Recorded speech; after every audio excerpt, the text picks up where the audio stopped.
Officer Peter Wireeter, SWAT. We are involved in the rescue of people, whether from themselves or who are being held hostage. And on that day when Mr. Simpson and our team became involved, we, like so many others, we were working crime suppression in Newton Division, and all of us were basically listening to our AM radios to this pursuit that had been happening through Southern California. And then we were informed that we were all to respond out to Mr. Simpson's residence out in Brentwood.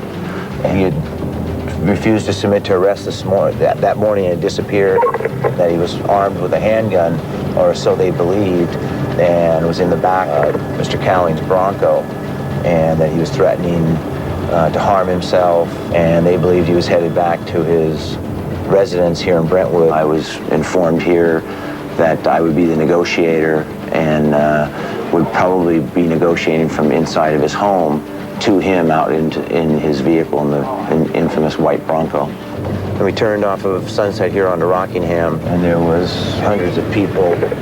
When we came upon this residence, there was police cars and people deployed here already, mostly West LA Division.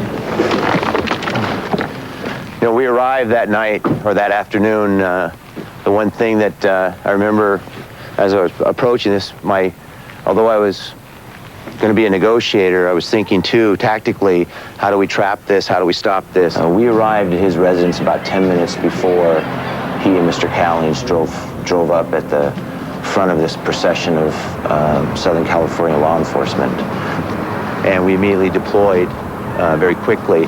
And as the contingent that was with me, the negotiators and the cover team, we immediately headed into the house here. We had positioned ourselves in the front doorway to initiate the negotiation process. Our plan, very simple, had been that we would stop this pursuit here. It wasn't going to go any further, and that once the Bronco came into the drive, we would block the driveways, and we would then attempt to take him into custody. All the officers were focused on the Bronco as it turned onto the Simpson estate. Then something totally unexpected happened that could have quickly turned into another tragedy. When they pulled into the driveway, his son, Jason Simpson, came running through here, through the gate, and ran right up to the window of the Bronco and was involved in a dispute with Mr. Callings right away. Myself and Greg Wells immediately stepped out, grabbed hold of Jason, and dragged him into the house for his own safety.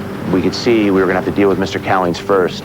He was very agitated that they would have these officers armed. He didn't want anything to happen to Mr. Simpson. It kind of forced us to step out and basically advise some of our guys to move back.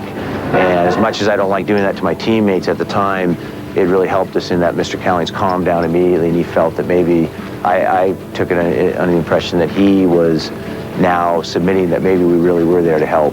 He finally came into the house after some persuasion, and we were able then to move on to the task at hand, which was Mr. Simpson. We got Mr. Simpson, to call his kitchen, his phone in his house, and speak to me, and then his battery started to go dead on the cell phone that he had been using all day. We finally were able to deliver a cellular phone to Mr. Simpson in the back through Mr. Callings, and lo and behold, we had borrowed the phone from someone out on the perimeter. I have no idea where it came from, and we don't know the phone number. So now we're running back to the front door, and I'm back here now trying to yell to Mr. Simpson to call his own house on the phone to talk to me.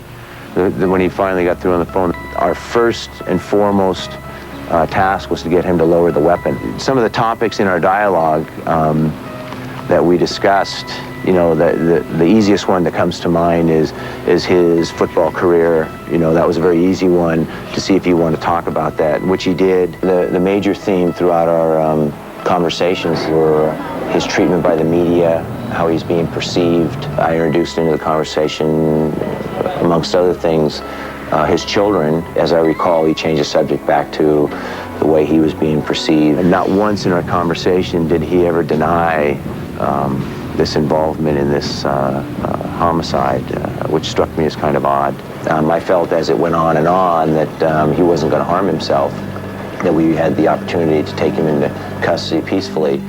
And that feeling grew stronger and stronger until finally we started discussing that topic itself. I gave him an idea of what to expect, what would happen. I tried to reassure him the whole time that nobody was going to rush him. He exited the vehicle, walked across the entrance here into the foyer to the front door, where we basically somewhat collapsed in front of us, and we took hold of him and took him into the house and set him down in the living room. I think the next morning was when it really hit home what we'd been involved in.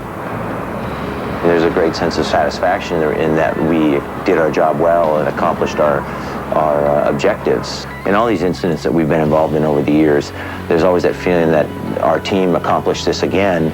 We did well, and I did my part to further that goal. LAPD Life on the Beat will be right back.